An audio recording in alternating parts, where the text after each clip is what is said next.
Hey guys, so I'm going to make ketchup over here. So I want to show you how I do it. So these are oven roasted tomatoes. You see how well roasted they are. It took me almost 25 minutes to roast these tomatoes. So what was happening was there was one or two tomatoes which got roasted earlier, like in 15-minute mark itself. So you have to keep checking after like 12 to 13 minutes, every few minutes check it. So whichever tomatoes are done, just remove it out. So this way it should be nicely done, roasted. And then I also roasted one whole red bell pepper.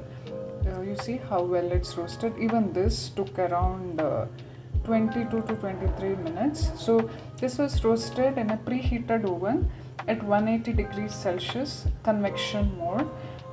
It took approximately 25 minutes for the whole thing to nicely get roasted. Now I'll blend this with this roasted garlic. So I am using 4 garlic, but if you prefer more spicy, you can use more garlic, maybe like 6 or 7. So there are around 3, 4, 5, around 6 tomatoes, 1 whole red bell pepper, 4 cloves of garlic. I'm using 4 dates. There are high chances I might need a little more dates. When I blend it, I'll see, depending on how tangy it comes out. And I'll be adding this Italian mixed herbs. You can skip it if you don't want. And I'll be adding this onion flakes. This is dried onion flakes. You can add even fresh onion.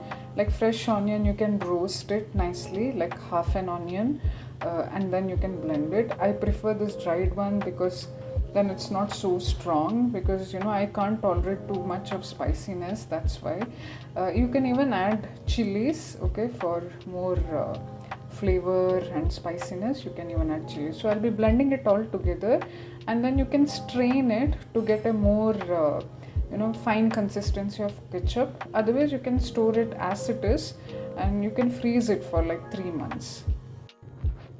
Hey guys, so the ketchup is ready. You see the consistency. I have not strained this, so I would suggest that you blend this in a mixer grinder, the chutney grinder, because then it gets ground very fine.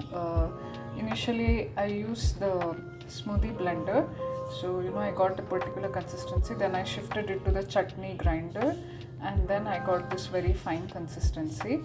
I would suggest that if you want more spice kick, you can definitely add dry roasted red chilies or sweet paprika.